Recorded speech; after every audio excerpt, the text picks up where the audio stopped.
안녕하십니까. 이번 국제학술대회 4부 학문 후속 세대 발표 세션의 진행을 맡게 된 동의대학교 추상경입니다. 지금부터 학문 후속 세대 발표를 시작하도록 하겠습니다. 오늘 발표는 최근 2학기 동안 교양교육 튜터링 학습에 참가한 학생들 중에서 국제학술대회 참가를 희망한 5개 팀이 준비를 하였습니다. 첫 번째 발표자는 동의대학교 식품영양학과 2학년 조수정 학생입니다. 발표 주제는 제3차 AI 산업화입니다. 인공지능의 역사로 살펴보는 제3차 인공지능 산업화에 대한 이야기를 조수정 학생의 발표와 함께 하겠습니다. 안녕하세요. 저는 2021년 동의대학교 디그니타스 교양교육연구소 국제학술대회에서 제3차 AI 산업화를 주제로 발표하는 동의대학교 식품영양학과 2학년 조수정입니다. 발표는 주제 선정 이유를 시작으로 인공지능의 정의, 역사, 개요에 대해 알아보고 인공지능의 융합 사례, 마지막으로 인공지능의 양면성 순으로 진행하겠습니다. 4차 산업혁명이 점점 발전하면서 많은 직업이 사라지고 있습니다. 최근에 코로나의 여파로 일상생활이 모두 바뀌면서 그에 맞춰 직업도 생활도 AI로 대체되고 있습니다. 앞으로 인공지능과 관련된 기술이 빠르게 가속화될 것을 예상하기에 기본적인 지식에 대해 미리 알아두는 것이 좋다고 생각되어 인공지능이라는 주제를 다루게 되었습니다. 다음은 인공지능의 정의입니다. 인공지능의 사전적 의미는 인간의 지능으로 할 수 있는 사고학습, 자기개발 등을 컴퓨터가 할 수 있도록 하는 방법을 연구하는 컴퓨터 공학 및 정보기술의 한 분야로 컴퓨터가 인간의 지능적인 행동을 모방할 수 있도록 하는 것입니다.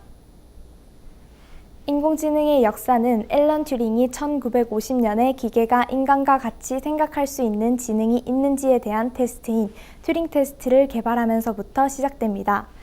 그의 영향을 받아 1차 AI 붐이 일어나게 되었습니다. 1차 AI 붐에서는 사고 과정을 기호로 표현하고 경우의 수를 찾아내는 연구가 이루어졌다는 것입니다.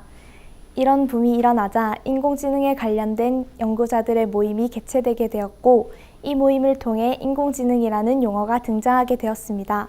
하지만 연구를 지속하다 보니 당시 컴퓨터 기술의 한계에 의해 복잡한 문제에서는 실용성이 낮다고 결론이 나게 됩니다. 2차 AI 붐에서는 컴퓨터의 지식과 정보를 학습시키는 연구가 이루어지며 많은 전문적인 시스템이 개발되었습니다. 1차 AI 붐의 문제인 실용성이 해결되며 상업화가 이루어질 수 있게 된 것입니다. 하지만 이도 문제가 복잡해지자 AI에 필요한 데이터를 입력하기가 어렵다는 한계가 드러나게 됩니다. 그러다가 머신러닝이 등장하고 현재에 이르러서는 딥러닝의 등장으로 데이터 입력에 관련된 문제가 해결되며 3차 AI 붐이 일어나게 되었습니다. 다음으로 인공지능의 개요입니다. 머신러닝은 수많은 방법 중 가장 많이 사용하는 방법으로 데이터를 이용하여 스스로 규칙을 찾고 그 규칙을 기계가 스스로 학습하는 방식입니다. 전통적인 프로그래밍에서는 어떤 결과를 내기 위해서 프로그램을 만들고 그 프로그램에 어떤 값을 주면 정해진 프로그램에 따라 그 결과값이 나왔지만 머신러닝의 경우 스스로 프로그램을 만든다는 점에서 차이가 나타납니다. 그리고 최근 인공지능을 개발하는 도구로 가장 많이 거론되는 기술이 바로 딥러닝입니다. 딥러닝은 머신러닝의 수많은 기법들 중 하나로 사람의 뇌에서 이루어지는 원리를 이용하여 인공지능을 만드는 방식입니다. 컴퓨터가 여러 데이터를 이용해 마치 사람처럼 스스로 학습할 수 있게 사람들이 만들어낸 인공신경망을 기반으로 학습하는 과정을 딥러닝이라고 합니다. 다음은 인공지능의 융합 사례입니다. 첫 번째, 챗봇은 채팅과 로봇의 합성어로 로봇의 인공지능을 대화형 인터페이스에 접목한 기술로 인공지능을 기반으로 사람과 상호작용하는 대화형 시스템을 지칭합니다. 사람과 대화하듯 자연스럽게 대화가 가능하며 또한 질문을 분석하여 아래의 그림과 같이 답변합니다. 챗봇에는 여러 기능이 있는데 다음 그림과 같이 정보를 전달하거나 입력되어 있지 않은 프로세스라면 사람이 직접 입력하여 인공지능을 가르칠 수 있습니다. 두 번째, 컴퓨터 비전은 사람이 시각 정보를 처리하고 이를 기반으로 판단을 내리는 과정을 기계가 대신할 수 있게 하는 기술입니다. 이 기술이 적용된 3가지 예 중 첫 번째는 의료 분야와 융합된 왓슨입니다. 왓슨은 의료 관련 연구 논문이나 환자들의 유전 정보를 왓슨에게 학습시켜 해결책을 제시하도록 합니다. 두 번째 예시로는 제조업과 융합이 된 머신 비전이 있습니다. 머신 비전은 주로 부품의 이미지를 촬영하여 정상 제품 이미지와 비교 후 결함 확인하는 곳에 쓰입니다. 세 번째 예시로는 아마존 고가 있습니다. 아마존 고는 앱을 켜고 매장 입구를 들어가면 사람을 인식하고 나갈 때 그 사람의 상품을 자동으로 계산하도록 하는 기술을 가지고 있습니다. 세 번째, 알파고입니다. 구글 딥마인드에서 개발한 바둑 인공지능 프로그램으로 지난 2016년 3월 이세돌 구단과의 바둑 대결로 전 세계의 이목을 끌었습니다. 자기 자신과의 자가대국을 통한 학습으로 전문가 대다수가 이세돌의 우세를 전망했지만 4대1의 큰 격차로 알파고가 우승하였습니다. 이후 바둑에 대한 이론, 훈련, 해설 등 많은 부분에서 변화가 일어났습니다. 네 번째, 헬스케어란 정보통신기술과 보건의료를 연결하여 언제 어디서나 예방, 진단, 치료, 사후관리의 보건의료 서비스를 제공하는 것입니다. 헬스케어의 기능으로 엑스레이, CT, MRI 등을 인공지능이 인식하여 정확한 진단을 내리거나 사람 대신 복잡한 수술을 하기도 하며 전 세계 질병 데이터를 이용해 희귀질병, 난치병의 연구를 도움을 줍니다. 국내 헬스케어 사례는 케어디 마터니티 서비스, 유 헬스케어 전용 혈당기기 및 전송 서비스가 있습니다. 국외 헬스케어 사례는 AI 기반 전염병 추적 및 예측 솔루션, 폐렴 인상 진단을 위한 진단 키트, AI 기반 웨어러블 기기 모니터링 솔루션이 있고 정신건강 관련 게임형 ADHD, 시각장애 개선 VR 프로그램이 있습니다. 마지막으로 AI 기술입니다. 첫 번째, AI 음성 복원 기술을 사용하여 1996년에 돌아가신 고 김광석 씨의 목소리로 2002년에 발매된 김범수 씨의 보고 싶다를 들을 수 있게 되었습니다. 두 번째, 희귀난치병으로 인해 세상을 떠난 나연이의 모습을 복원 기술을 사용하여 복원 후 VR에 전복시켜 구현하였습니다. 세 번째, AI 음성 복원 기술을 사용하여 2008년에 돌아가신 고 터틀맨 씨의 목소리로 2020년에 발매된 가오의 시작을 공연으로 만날 수 있게 되었습니다. 마지막으로 양면성에 대해 설명하겠습니다. 양면성으로는 챗봇에 관한 예를 들 수 있는데 쉽게 원하는 정보를 얻을 수 있고 편한 대화 상대가 되어준다는 장점이 있지만 입력되어 있지 않은 정보를 사람들에게 배워 학습할 때 잘못된 정보를 학습하게 되면 인종혐오 발언, 성차별 발언 등을 초래할 수 있습니다. 또 인공지능이 개발하는 데에 자연스러운 답변을 위해 실제 사람들의 대화 내용을 기초로 하는데 이를 사람들의 동의를 받지 않고 개인 대화를 이용하여 큰 논란을 빚었습니다. 인공지능의 양면성을 전반적으로 들여다보면 정보에 관련된 문제와 발전에 관련된 문제가 발생할 수 있습니다. 정보에 관련된 문제로는 범죄 예방을 위한 정보의 수집을 통한 사회 감시 기능과 개인의 사생활에 대한 보호라는 두 기능은 서로 상충된 부분으로 작동이 될 수 있습니다. 발전에 관련된 문제로는 인공지능 발전에 따른 단순 지식 노동 분야의 감소로 노동 수요의 변화가 발생하여 실업자가 증가함으로써 빈부격차의 양극화가 일어날 수 있습니다. 또한 매주 음악 추천 목록을 제공하는 음악 스포티파이는 알고리즘을 사용하여 청취자의 음악 취향을 분석하고 그 중에서 가장 적합한 곡을 선택하여 추천하는 기능을 도입하였습니다. 하지만 음악 추천을 하는 직원을 더 이상 고용하지 않게 되었고 또한 금융기관과 사이버 범죄자에게 악용될 수 있다는 점이 있습니다. 보통 인공지능은 사이버 보안팀이 중요한 정보를 안전하게 보관할 수 있도록 돕고 해커의 추적과 처리를 돕지만 동시에 새로운 시스템의 취약점을 생성하고 해커가 보다 효율적으로 공격할 수 있도록 도울 수도 있습니다. 이처럼 인공지능의 양면성도 생각보다 많이 존재하기 때문에 이 점을 고려하여 상호 보완할 수 있는 인공지능 개발에 힘써야 합니다. 다음은 본 발표를 위한 참고 자료입니다. 이상으로 발표를 마치겠습니다. 감사합니다. 네, 조수정 학생 발표 잘 들었습니다. 인공지능의 융합 사례인 챗봇, 컴퓨터 비전, 헬스케어, 인공지능 보호 기술들이 발달하면서 많은 변화가 일어나고 있습니다. 더 똑똑해진 인공지능의 발전으로 우리가 인공지능과 공존할 수 있는 방안에 대해서 생각해 볼 수 있는 시간이었습니다. 감사합니다. 두 번째 발표자는 동의대학교 산업융합시스템공학부 4학년 윤준성 학생입니다. 발표 주제는 융복합적 플랫폼 기반 GIS의 전망입니다. 지리정보 시스템의 일상생활 활용 방안을 찾아볼까요? 윤중승 학생의 발표와 함께 하겠습니다. 안녕하십니까. 저는 2021년 동의대학교 디그니타스 교양교육연구소 국제학술대회에서 융복합적 플랫폼 기반 GIS의 전망이라는 주제로 발표하는 동의대학교 산업융합시스템공학부 4학년 윤준성입니다. 발표는 주제 선정 이유, GIS 개요, GIS 장단점, GIS 사례, GIS 전망 순으로 진행하겠습니다. GIS를 주제로 선정한 이유는 융복합적 플랫폼의 세상을 찾는 도중 택배 시스템이나 버스 대기시간 표시와 같은 교통정보 시스템에 사용되는 GIS 시스템에 관심을 가지게 되었고, 이 GIS 시스템은 일상생활에서 흔히 접하고 없어서는 안 될 중요한 융복합적인 시스템이라 이에 대한 전망을 알아보기 위해 주제로 선정하였습니다. GIS란 지리 정보 시스템입니다. 구체적으로는 지리 공간적으로 참조 가능한 모든 형태의 정보를 효과적으로 수집, 저장, 갱신, 조정, 분석, 표현할 수 있도록 설계된 컴퓨터의 하드웨어와 소프트웨어 및 지리적 자료, 인적 자원의 통합체입니다. GIS의 구성 요소는 데이터, 컴퓨터, 기술자, GIS 소프트웨어 등이 있습니다.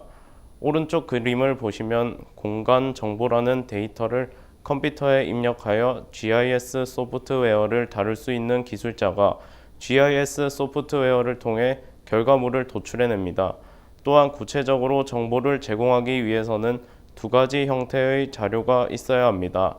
행정 구분, 도로, 건물의 형상 등 형상의 위치, 형태 등을 나타내는 지도의 도형 자료와 인구수나 지명 등 공간의 특성과 관련된 숫자와 문자 형태의 속성 자료를 필요로 합니다.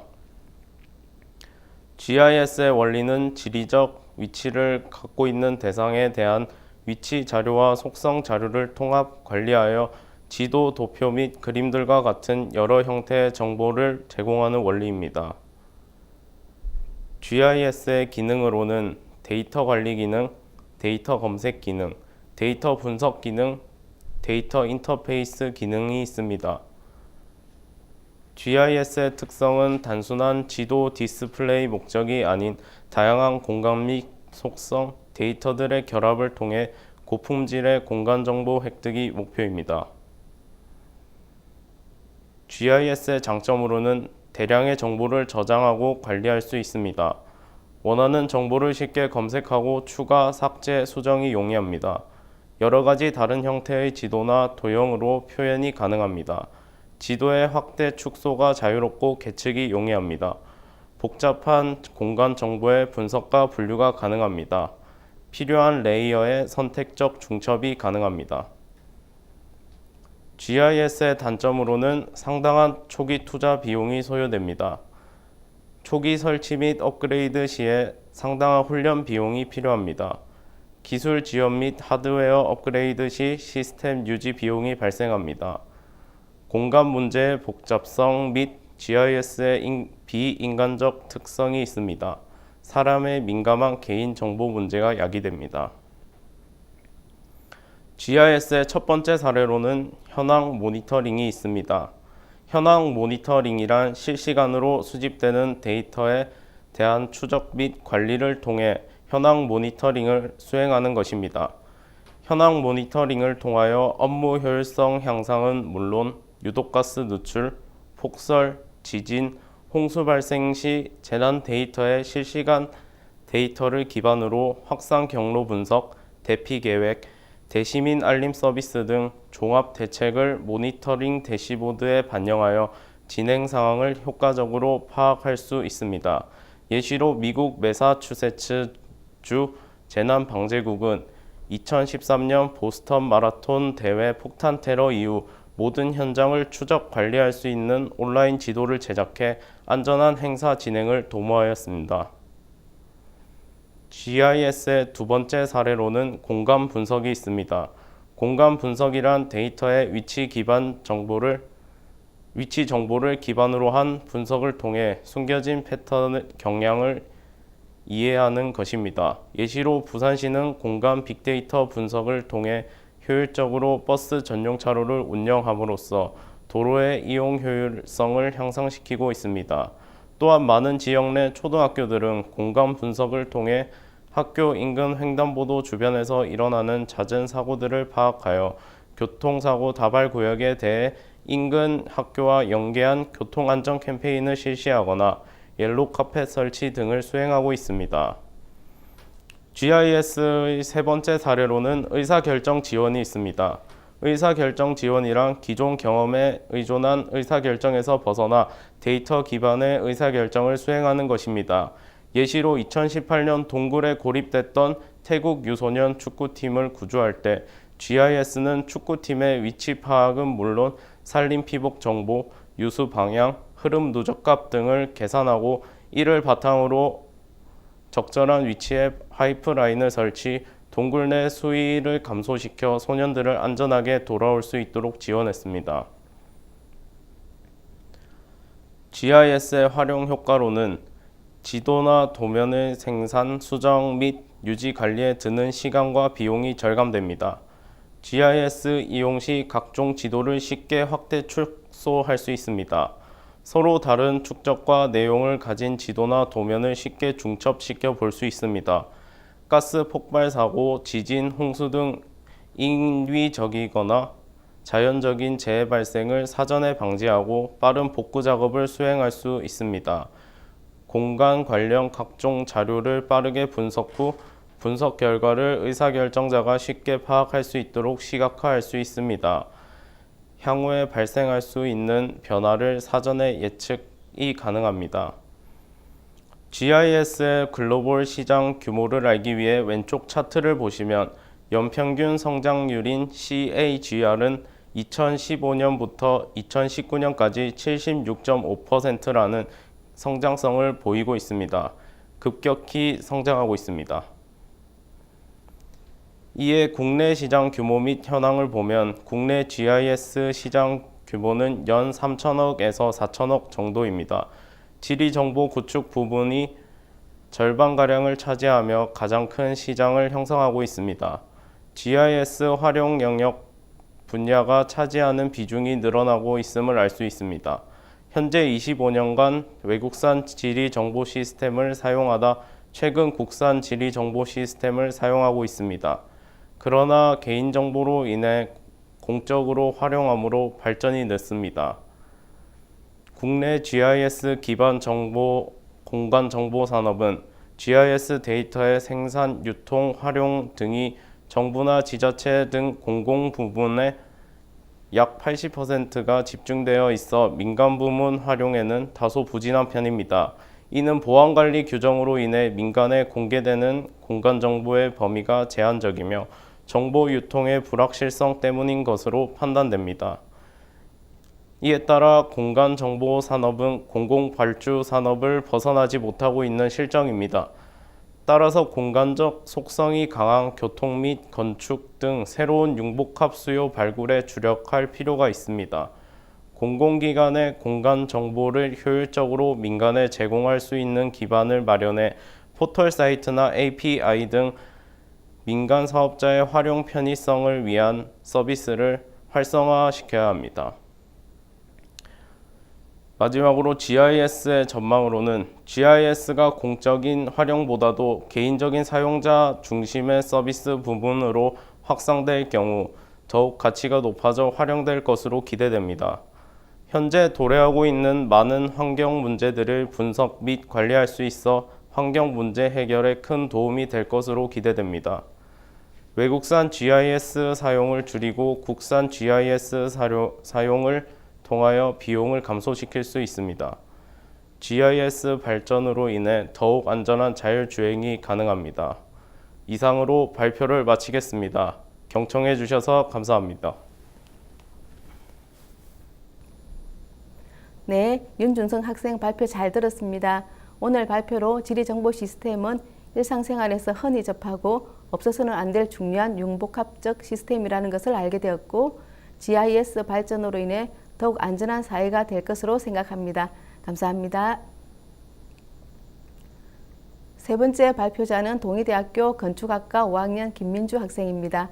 발표 주제는 광고 스토리텔링을 통한 미래 마케팅 테크놀로지 제안입니다. 광고 스토리텔링과 미래 마케팅의 변천사를 김민주 학생의 발표와 함께 하겠습니다. 안녕하세요. 저는 2021년 동의대학교 디그니타스 교양교육연구소 국제학술대회에서 광고 스토리텔링을 통한 미래 마케팅 테크놀로지 제안이라는 주제로 발표하는 동의대학교 건축학과 5학년 김민주입니다. 발표는 주제 선정을 시작으로 스토리텔링의 정의, 유형, 구성, 효과에 대해 알아보고 그 개념을 바탕으로 광고 사례들을 분석하고 마지막으로 미래 마케팅 테크놀로지 제안 순으로 진행하겠습니다. 첫 번째, 주제 선정입니다. 주제 선정 이유는 주변에서 쉽게 접하는 광고 속 즐거운 이야기와 공감할 이야기 등 스토리를 넣어서 광고를 하는 이유에 대해 궁금증을 해소하고 시대의 변화에 따른 광고 스토리텔링의 미래 방향을 제안하고자 광고 스토리텔링이라는 주제를 선정하게 되었습니다. 본격적으로 스토리텔링에 대해 알아보도록 하겠습니다. 스토리텔링이란 스토리와 텔링의 합성어로 상대방에게 알리고자 하는 바를 재미있고 생생한 이야기로 설득력 있게 전달하는 행위입니다. 즉, 맥락에 따라 이야기를 구성하고 잘 꾸며져 상대방에게 설득력 있게 잘 전달하는 방법을 말합니다. 스토리텔링은 4가지 구성 요소로 구분되어지는데 스토리를 통해서 전달하려는 메시지와 맡은 역할을 통해 이야기를 풍부하게 하는 등장인물, 이야기를 이끌어가는 동력이 되는 갈등, 이야기의 전개를 이어나가는 플롯이 있습니다.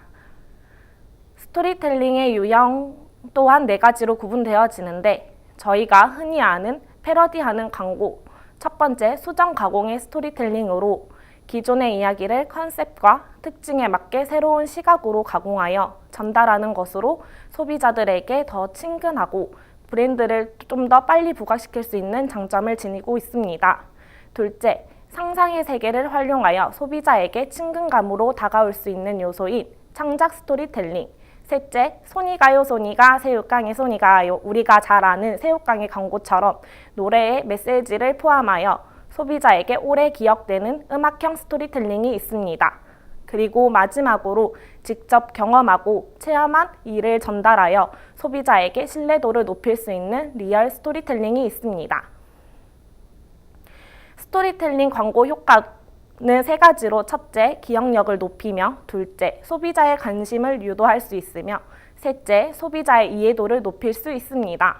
스토리텔링을 사용하면 광고의 몰입도를 높여 해당 브랜드를 연관지어 생각하게 만들어 소비자에게 오래 각인될 수 있습니다. 지금부터는 식품 광고 사례를 통해 분석한 스토리텔링의 내용을 설명해 드리겠습니다. 사례가 많은 관계로 대표적인 것만 말씀해 드리겠습니다. 광고의 시작으로 볼 수 있는 1980년에는 제품을 알리는 내용으로 제작되어 직접적으로 제품을 보여주고 맛을 표현했으며 1990년에는 짧은 스토리에 제품을 스며들게 하여 전달하고 짧은 가사, 문구, 멜로디를 사용하였습니다. 새우깡의 경우 먹는 모습을 보여주며 자꾸 손이 간다는 스토리와 손이 가요 손이가 라는 멜로디를 사용하였으며 초코파이의 경우 맛있게 먹는 모습을 보여주고 누군가에게는 선물하거나 나눠주는 정이라는 스토리를 담아내었습니다. 그리고 2000년대입니다. 이때는 기업과 제품의 이미지를 확립하였고 컬러 브랜딩과 제품과 이미지를 맞는 모델을 선정하였으며 소비자층이 특정한 층에서 전 연령층으로 확대되어 다양한 소비자층을 확보하고자 하였습니다. 포카리는 파란색으로 컬러 브랜딩을 하였고 서울우유는 하얀색으로 선정하였습니다. 또한 새우깡에서는 그 당시 인기가 많았던 가수 신화를 모델로 사용하여 이 브랜드 모두 소비자층을 전 연령층으로 확대하였습니다. 2010년에서 2020년은 디지털 기술과 발달과 사용으로 명확한 표현으로 몰입감을 제공하고 트렌드에 맞춰 스토리텔링의 방식과 내용을 변화시켜 소비자의 관심을 끌고 인지도를 향상시켰습니다. 공통적으로 CG를 통한 화면 전환이나 인포그래픽 제작 등을 다양한 모습으로 표현하였고, 트렌드에 대해서는 역주행의 인기를 얻었던 가수 B의 깡을 활용하여 제작한 새우깡 광고가 대표적인 예로 들 수 있습니다.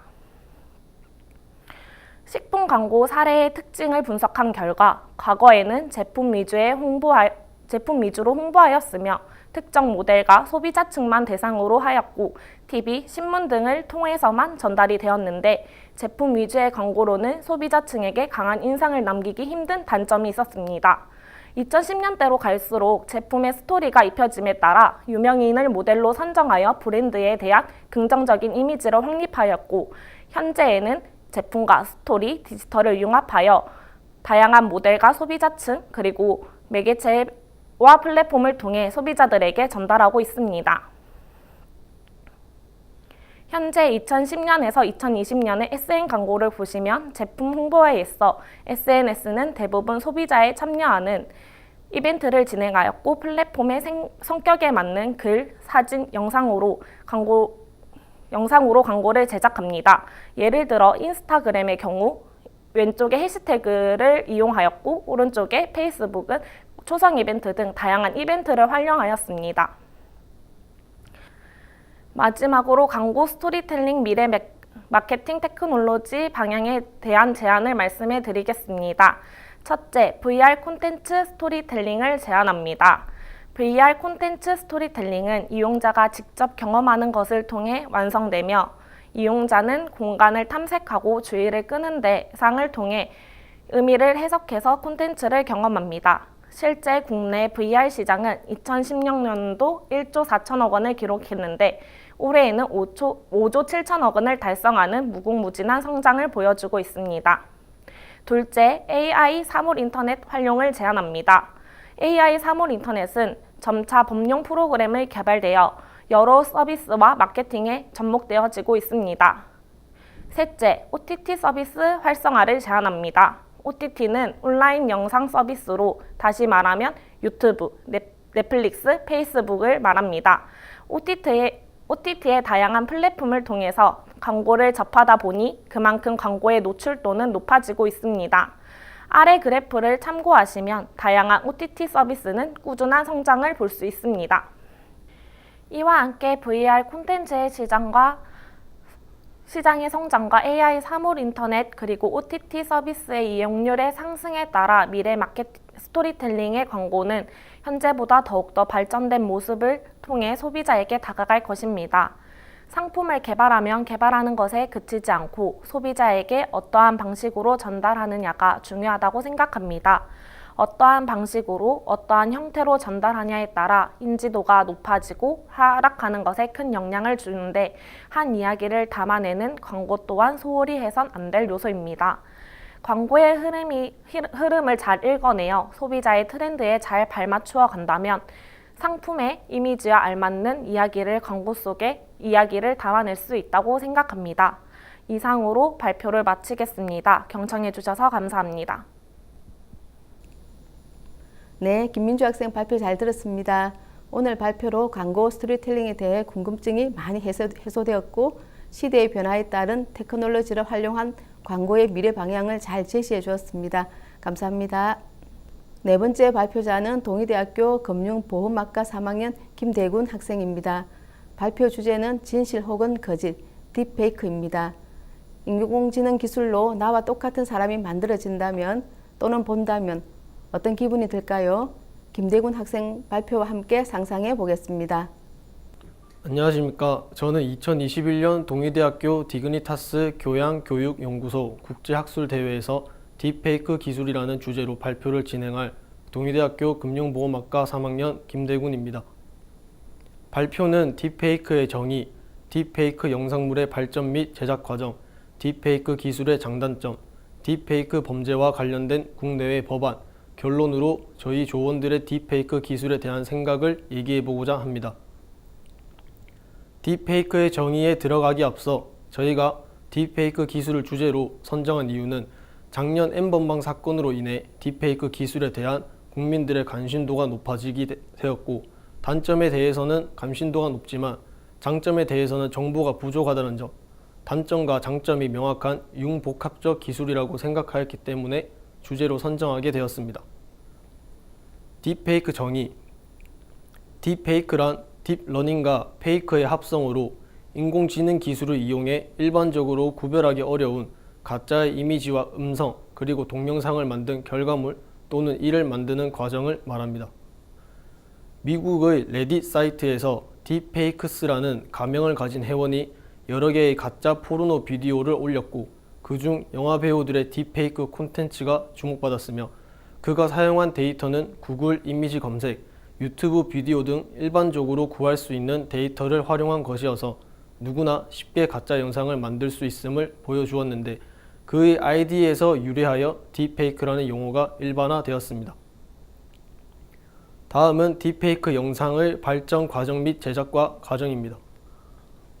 딥페이크 영상물의 발전은 2016년 타이핑만으로 원하는 사람이 말하는 것을 생성하는 오디오 편집 도구 보코를 시작하여 CVPR 학회에서 발표한 일반적인 웹캠을 이용해 한 사람의 얼굴 표정을 다른 영상물로 보여주는 페이스-투-페이스 기술, 2018년 스탠포드 대학 마이클 졸 해퍼 교수팀이 개발한 얼굴뿐만 아닌 3차원 유형의 머리 부분, 회전, 얼굴 표정, 눈의 움직임까지 재현시키는 딥 비디오 포트레이츠 기술로 발전되어 왔습니다. 현재 가장 많이 사용되고 있는 딥페이크 영상물 제작 기술인 딥 비디오 포트레이츠 기술로 딥페이크 영상을 제작하는 과정에 대해 얘기해 보자면 출처가 될 비디오와 대상이 될 비디오의 조명, 자세, 신원, 표정, 눈 등등의 변수를 종합하여 수정한 후 3차원 이미지 출력을 진행시켜주는 GPU 그래픽 처리 장치를 통하여 명암, 유사성, 눈 조건을 형성한 것을 입력하고 변환기와 이미지 해독기를 통해 최종 렌더링을 통하여 딥페이크 제작을 완료합니다. 즉 이미지의 진위 여부를 판단하는 타겟 비디오와 알고리즘과 이미지를 만들어내는 사우스 비디오 두 알고리즘이 서로 대립하는 과정을 통해 원본과의 오차를 줄여 진위 여부를 판단하기 어려운 콘텐츠를 만들어내는 것, 이것이 딥페이크 기술입니다. 다음은 딥페이크 기술의 장점과 단점입니다. 딥페이크 기술의 장점입니다. 딥페이크 기술은 의료기술과 미디어 매체에서 발전으로 크게 두 가지 나눠볼 수 있습니다. 첫 번째로 의료기술의 발전에 사용되는 딥페이크 기술입니다.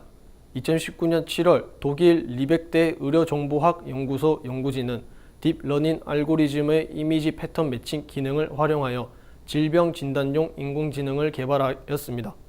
젖대 관계성 신경망 젠을 사용하여 원본 영상과 진위 여부를 구별할 수 없는 정확도의 딥페이크 의료 영상을 만들어냈는데 이는 인공지능이 질병을 학습하고 정확한 진단을 내릴 수 있도록 딥러닝 하는 데 이용됩니다.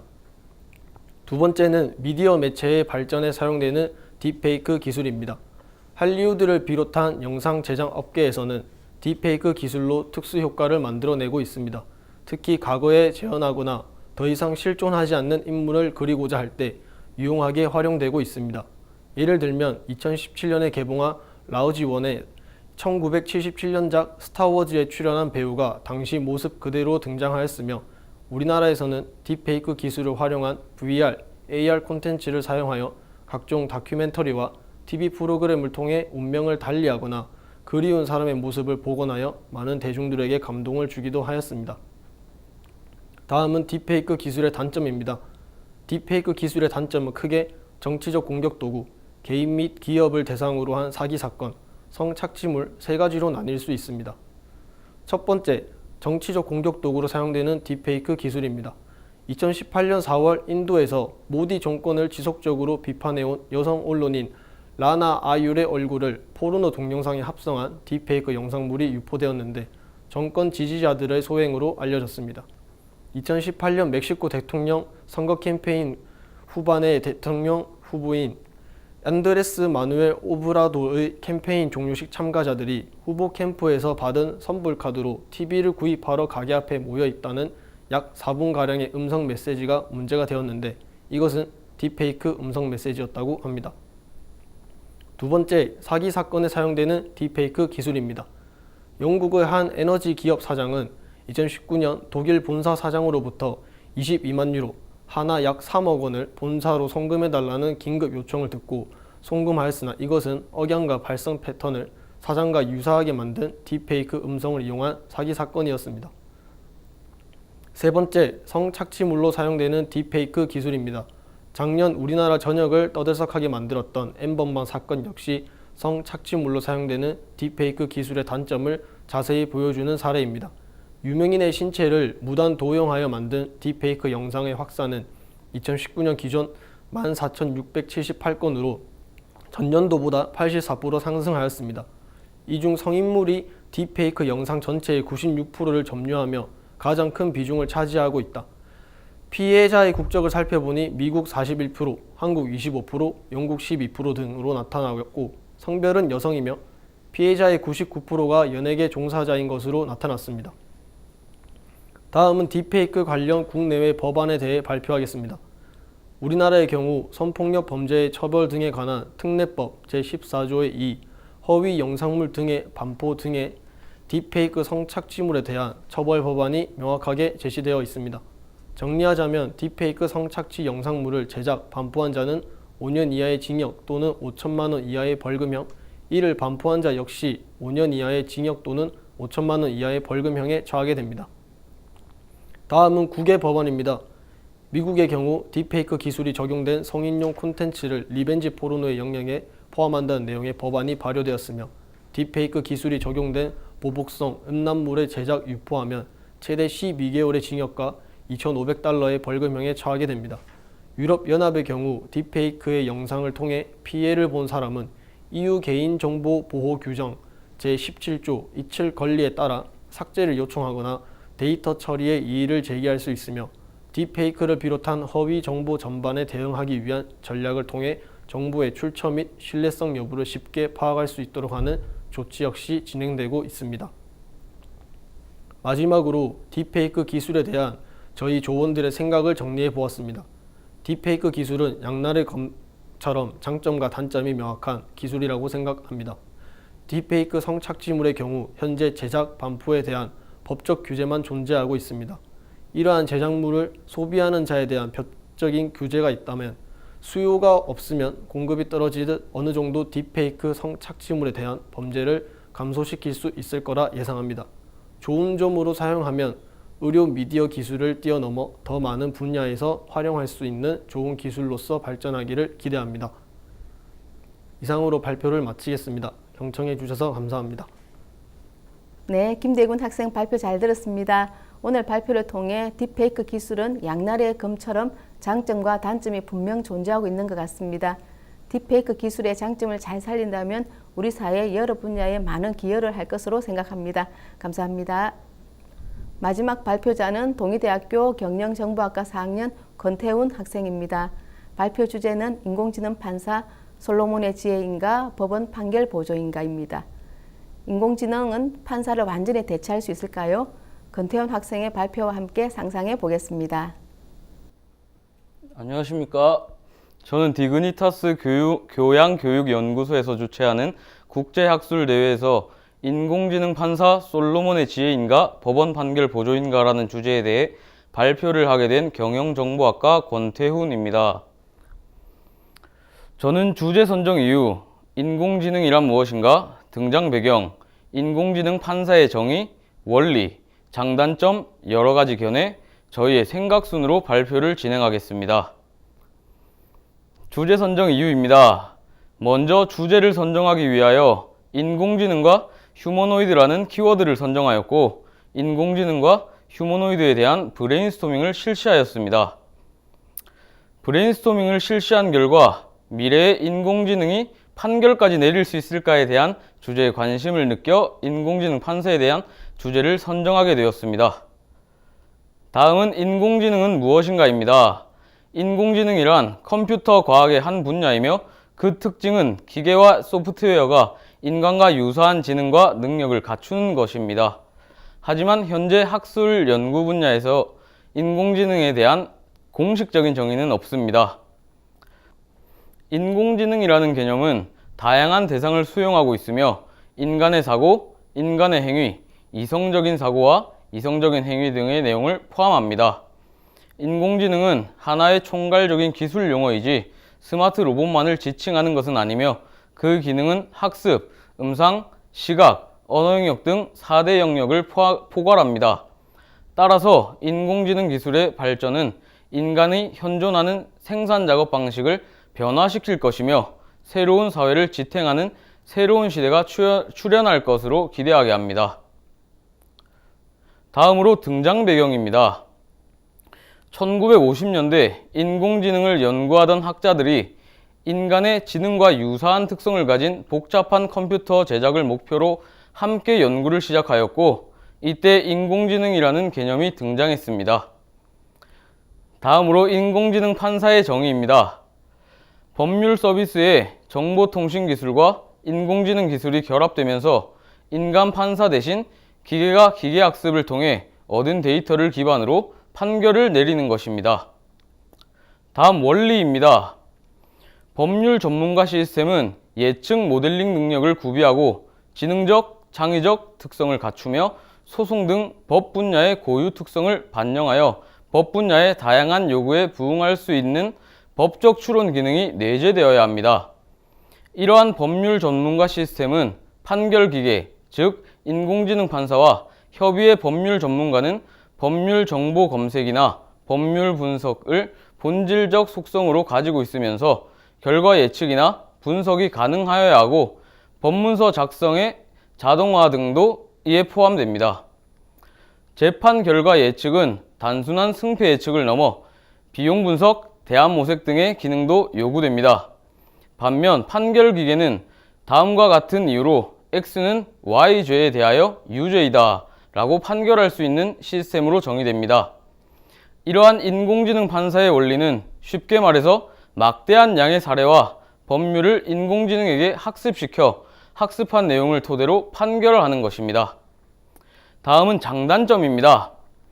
먼저 유사 사건 판결 검색에 시간과 노력이 절약되고 중립적이고 객관적이므로 편차와 차이를 줄일 수 있으며 판결 예측 가능성이나 조정, 화해 가능성이 높아진다는 장점도 있지만 기존 판결에 내재된 편향도 그대로 학습하기 때문에 똑같이 편향적으로 판결할 수도 있고 판사는 도장 찍는 사람으로 전락할 수도 있다는 단점도 있습니다. 다음으로 여러 가지 견해입니다. 인공지능 판사에 대한 여러 가지 다양한 견해가 있습니다.